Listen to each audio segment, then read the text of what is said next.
Assalamualaikum warahmatullahi wabarakatuh. Bismillahirrahmanirrahim. Alhamdulillahirabbil alamin. Wassalatu wassalamu ala asyrafil anbiya'i wal mursalin wa ala alihi wa ashabihi ajma'in. Amma ba'd. Adik-adik mahasiswa mahasiswi Fakultas Syariah IAIN Madura yang saya cinta sayangi, puji syukur alhamdulillah, marilah tidak lupa kita senantiasa persembahkan kehadirat Allah Subhanahu wa Ta'ala atas segala limpahan rahmat, nikmat dan karunia-Nya kepada kita semua, sehingga pada pagi ini adik-adik sekalian dapat bertemu kembali dengan Ibu dalam rangka kita akan membahas tentang mata kuliah Hukum Acara Peradilan Agama. Dan kebetulan pada pagi ini saya akan menyampaikan materi tentang Hukum Acara Peradilan Agama. Baik adik-adik sekalian, sebelum kita menuju ke Hukum Acara Peradilan Agama, barangkali adik-adik sekalian di benaknya ada pertanyaan, mengapa harus ada hukum acara di peradilan agama? Perlu adik-adik sekalian ketahui bahwasanya di semua lingkungan peradilan dan di semua tingkatannya pasti ada hukum acara. Harus ditegakkan yang namanya hukum acara. Mengapa harus ditegakkan hukum acara? Karena hukum material tidak akan tegak tanpa adanya hukum acara. Apa itu hukum material? Barangkali adik-adik sekalian sudah mendapatkan pengetahuan dari dosen yang lain. Hukum material, ya, pengertian gampangannya ini adik-adik sekalian, ya. Hukum material itu adalah aturan-aturan atau ketentuan-ketentuan yang mengatur tentang kewenangan absolut suatu peradilan. Misal, peradilan agama. Kewenangan absolutnya apa?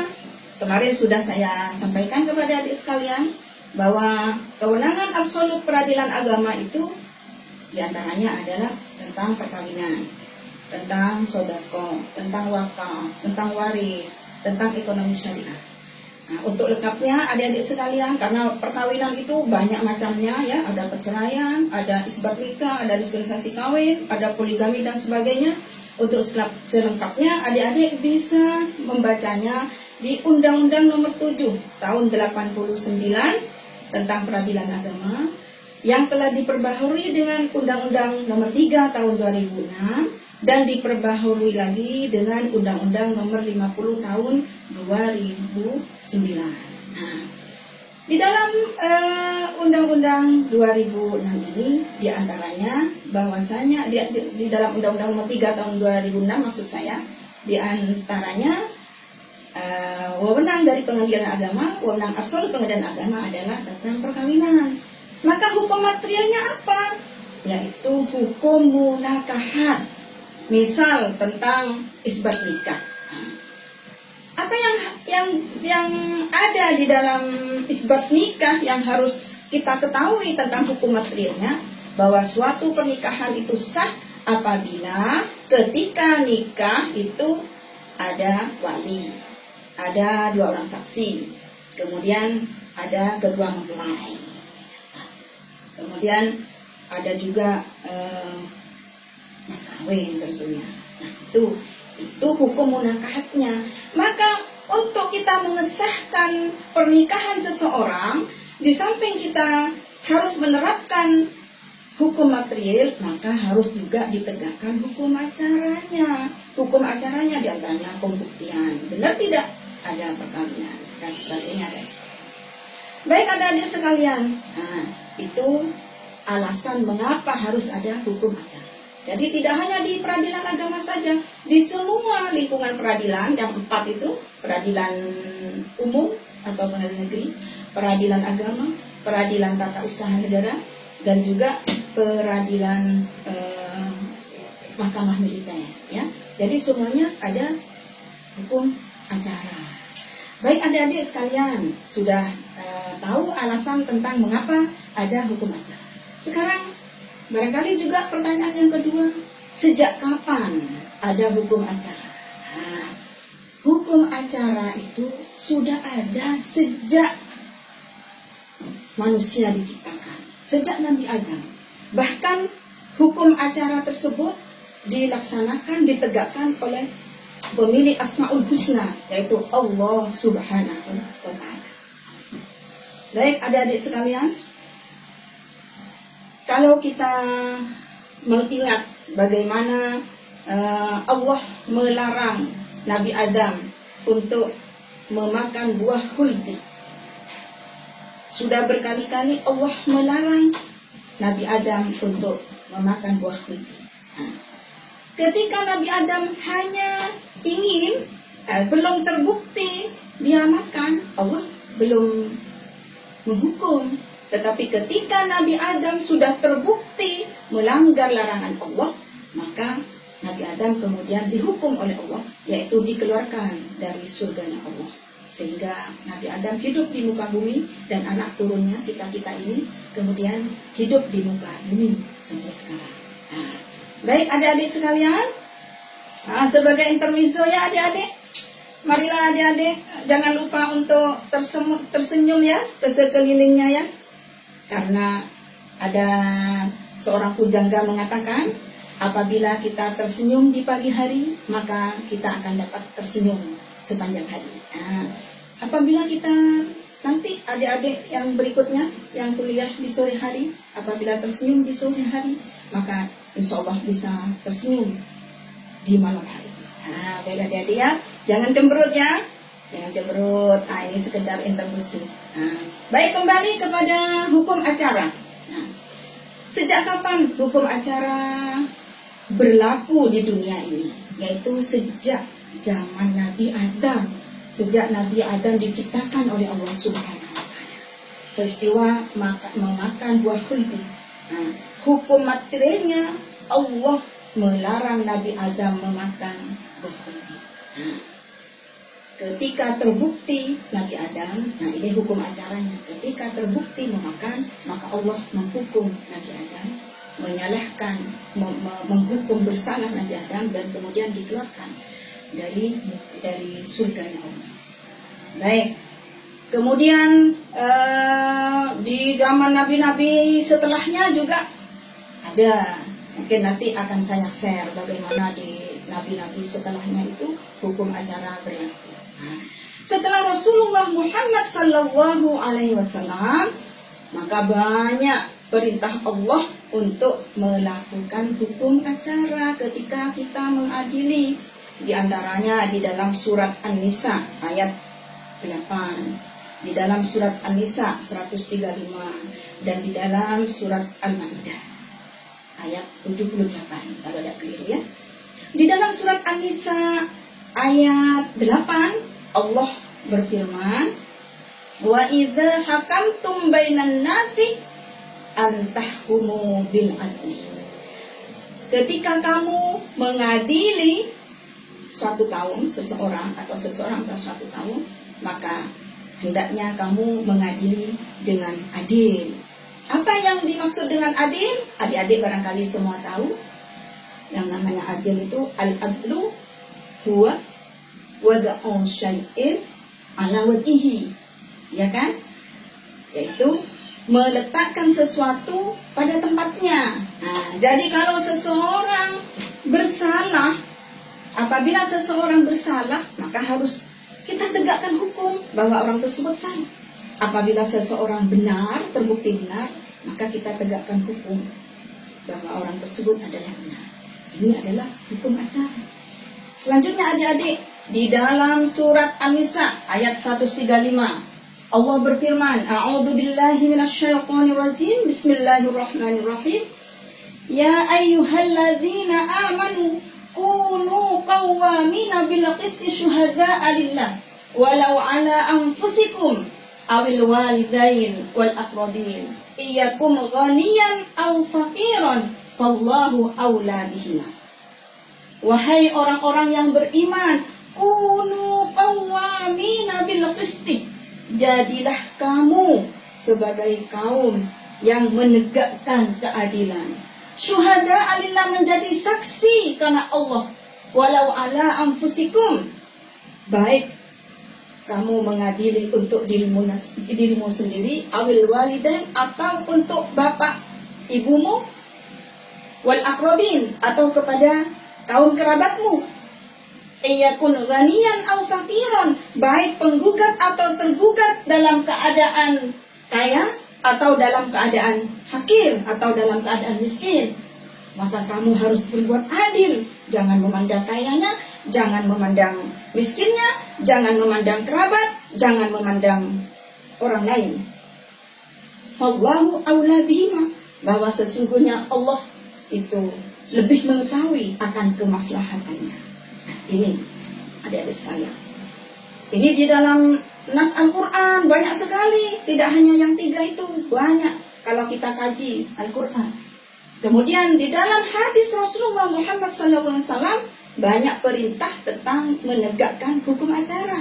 Di antaranya hadis Rasulullah Muhammad SAW, wa an Ali radhiyallahu an qala, dari Sayyidina Ali radhiyallahu an qala, Sayyidina Ali mengatakan, qala Rasulullah sallallahu alaihi wasallam, Rasulullah sallallahu alaihi wasallam telah bersabda, idza taqada ilaika, apabila ada rajulani, apabila ada 2 orang menghadap kepadamu untuk mendapatkan keputusan dari kamu. Jika ada 2 orang yang mengajukan masalahnya, kemudian meminta untuk kamu putus masalahnya tersebut, fala taqdilil awali, maka jangan kamu memutus untuk yang orang yang pertama, hatta tasma'a kalaman akhir, sehingga kamu mendengar perkataan orang yang lain. Jadi harus mendengar 2 orang, jangan hanya pengaduan seseorang kemudian langsung kita nyatakan bahwa orang yang satu bersalah. Akan tetapi harus didengar, orang yang diadukan ini didengar pula. Jadi penggugat dan tergugat harus didengar. Ini adalah hukum acara. Banyak adik-adik sekalian hukum acara selain ini. Di zaman Rasulullah juga bersabda, qala Rasulullah sallallahu alaihi wasallam, al-bayyinatu lil mudda'i wal yaminu liman ankar. Al-bayyinatu, bukti-bukti, ya, bukti itu bisa tertulis, bisa saksi, ya. Al-bayyinatu lil mudda'i, wajib bagi orang yang mendakwa, yang menggugat.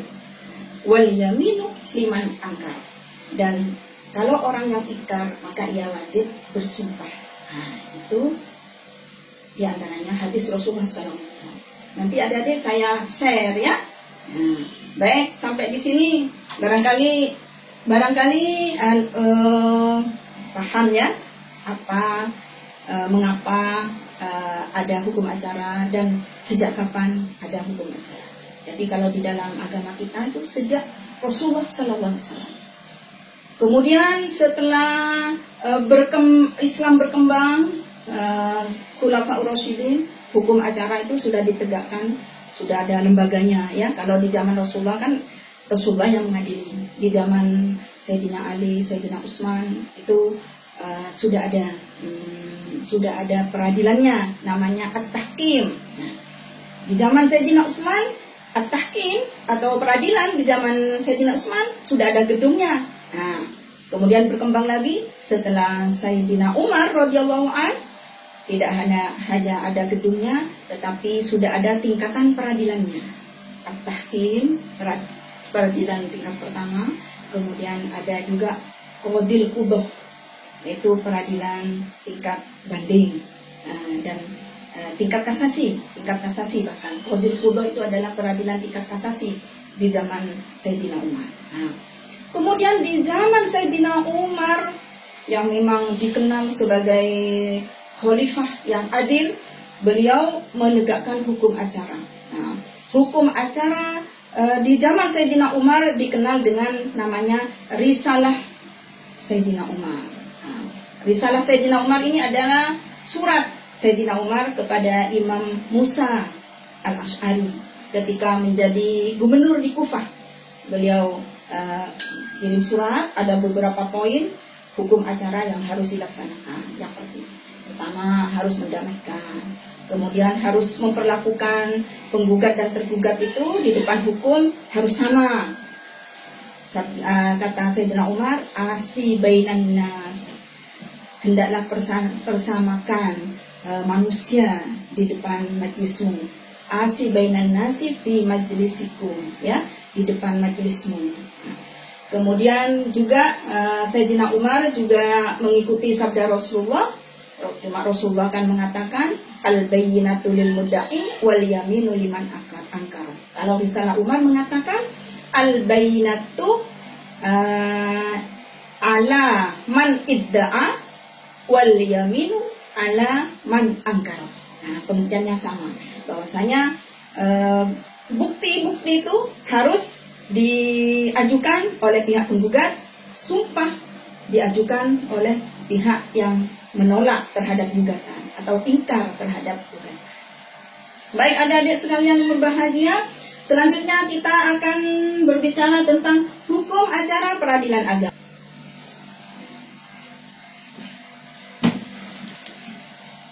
Baik adik-adik sekalian yang berbahagia, kita sekarang akan membahas tentang hukum acara peradilan agama.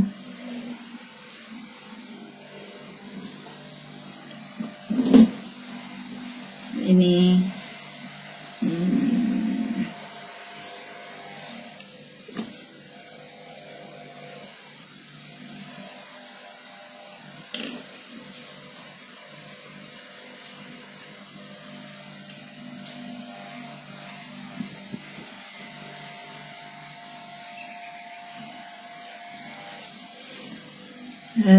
adik-adik bisa membacanya berdasarkan ketentuan pasal 54 Undang-Undang Nomor 7 Tahun 89 tentang Peradilan Agama yang telah diubah dengan Undang-Undang Nomor 3 Tahun 2006 tentang perubahan Undang-Undang Nomor 7 Tahun 89. Disebutkan bahwasanya hukum acara yang berlaku pada pengadilan agama, ya, hukum acara yang berlaku pada pengadilan dalam lingkungan peradilan agama adalah hukum acara perdata yang berlaku pada pengadilan dalam lingkungan peradilan umum, kecuali yang telah diatur secara khusus dalam undang-undang ini. Maksudnya gimana adik-adik? Jadi hukum acara peradilan agama itu adalah mengikuti hukum acara yang berlaku di pengadilan negeri tentang hukum acara perdatanya. Dan pengadilan negeri adalah pengadilan pidana dan perdata. Nah, jadi dalam hukum acara perdata pengadilan negeri itu berlaku juga di pengadilan agama, kecuali yang telah diatur secara khusus dalam Undang-Undang Nomor 7 Tahun 89. Di antaranya apa itu? Tentang ini yang diatur secara khusus di dalam Undang-Undang Nomor 7 Tahun 89. Di antaranya tentang tata cara mengajukan perceraian, ya. Yang mengajukan perceraian itu bisa suami, bisa istri. Nah, ketika suami mengajukan perceraian, maka harus di tempat kediaman istri, ya. Kalau istri yang mengajukan perceraian, maka harus di tempat kediaman istri. Jadi tempat kediaman istri semua. Sedangkan hukum acara menurut peradilan umum, berperkara di pengadilan umum itu mengajukan perkaranya adalah di tempat tergugat menurut hukum acara peradilan umum. Tidak sama dengan peradilan agama, ya, khusus tentang perceraian, ya. Itu salah satu yang berbeda. Kemudian lagi yang berbeda antara peradilan umum dengan peradilan agama, yaitu tentang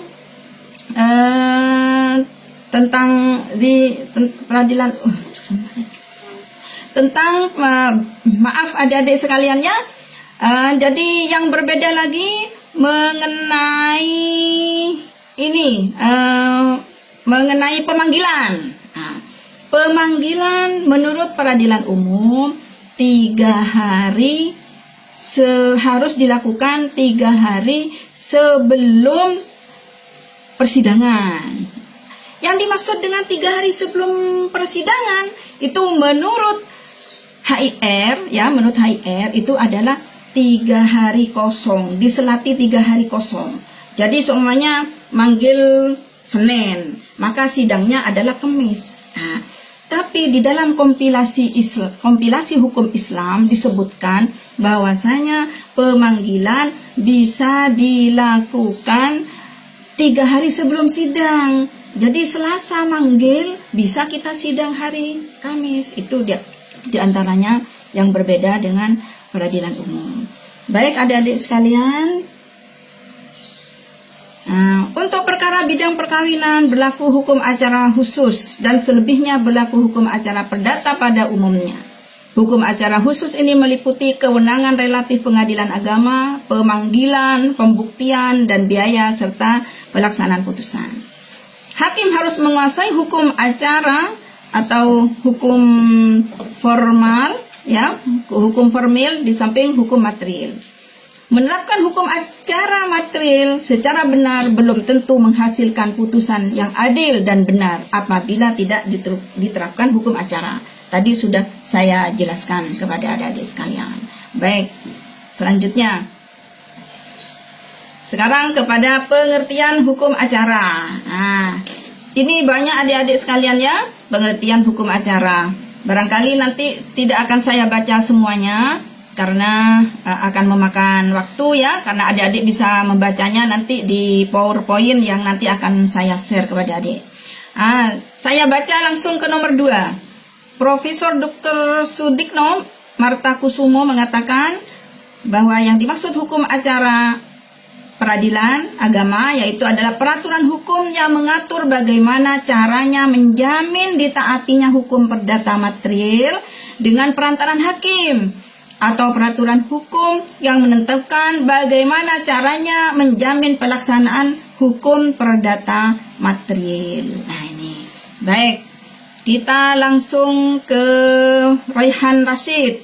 Raihan Rashid mengatakan segala peraturan baik yang bersumber dari peraturan perundang-undangan negara maupun dari syariat Islam yang mengatur bagaimana cara orang bertindak ke muka pengadilan agama dan juga mengatur bagaimana cara pengadilan agama tersebut menyelesaikan perkara untuk mewujudkan hukum material Islam yang menjadi kekuasaan peradilan agama.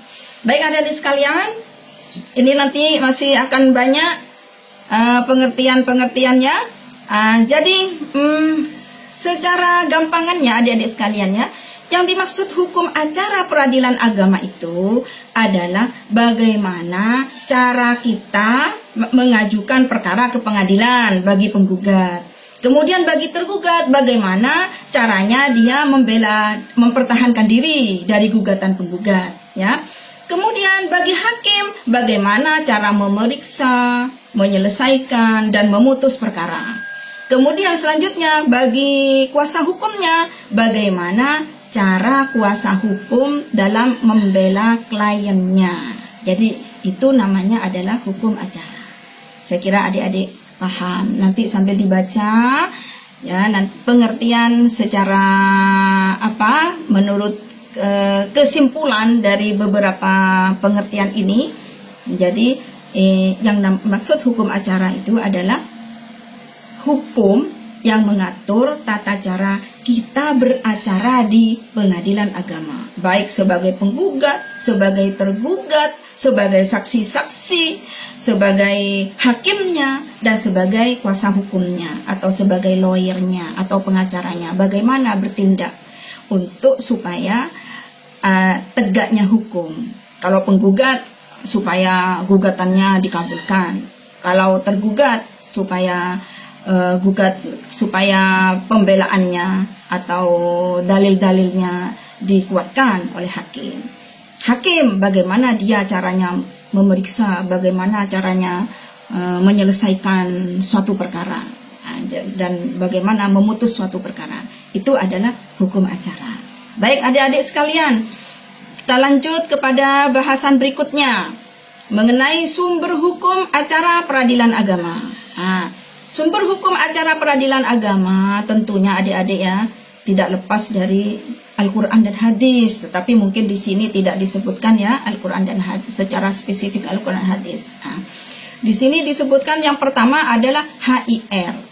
Karena tadi disebutkan kan bahwasanya hukum acara peradilan agama menurut Undang-Undang Nomor 7 Tahun 89 Pasal 54 yaitu adalah hukum acara yang berlaku di peradilan umum. Nah ini, HIR ini berlaku di peradilan umum.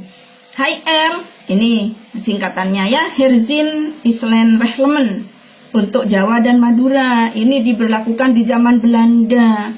Mengapa sampai sekarang HIR masih diberlakukan di pengadilan agama maupun di pengadilan negeri? Karena kita tidak lepas dari sejarah peradilan di Indonesia ini, adik-adik sekalian. Dulu di zaman kerajaan, peradilan itu dilakukan oleh raja. Raja mengadili baik masalah hukum pidana, hukum perdata maupun hukum Islam pada saat itu. Tetapi ketika kita sudah dijajah oleh Belanda, maka Belanda mentransfer hukum Belanda ke daerah kita. Sehingga di daerah kita untuk Jawa dan Madura ada HIR. Kemudian untuk luar Jawa ada RBG. Sampai sekarang hukum acara inilah yang berlaku di negara kita. Ya, karena di zaman Belanda ada namanya pengadilan yang namanya Priesterat. Apa itu Priesterat? Yaitu peradilan penghulu. Ini yang mengadili tentang agama. Kemudian ada juga yang namanya Landrat, yaitu pengadilan pidana tingkat pertama. Kemudian ada pengadilan bandingnya yang namanya yaitu Raad van Justitie. Nah, itu di zaman dulu. Inilah yang diberlakukan. Sehingga HIR dan RBG tetap diberlakukan di negara kita. Selanjutnya apa? RV. Nah, RV ini dulu diberlakukan untuk golongan Eropa di muka Raad van Justitie ya, di muka pengadilan banding. Tetapi di kita di peradilan agama juga masih ada RV, terutama mengenai perubahan surat gugatan, mengenai pencabutan surat gugatan, mengenai intervensi dan lain-lain ya yang tidak ada di dalam HIR. Selanjutnya yang ketiga yaitu BW. BW itu adalah Burgerlijk Wetboek for Indonesia yang disebut dengan KUH Perdata, Kitab Undang-Undang Hukum Perdata. Nah, di sini tentang pembuktian kita pakai di peradilan agama. Kemudian ada WFK, Wet van Koophandel, dikenal sebagai KUH Dagang. Ini terdapat sumber hukum acara perdata tentang aturan kepailitan. Ini juga diberlakukan di pengadilan agama. Selanjutnya adalah Undang-Undang Nomor 7 Tahun 89 dan undang-undang perubahannya. Kemudian berikutnya Undang-Undang Nomor 48 Tahun 2009 tentang kekuasaan kehakiman. Kemudian Undang-Undang Nomor 7 tentang perkawinan dan PP Nomor 9 Tahun 75 tentang perkawinan ya.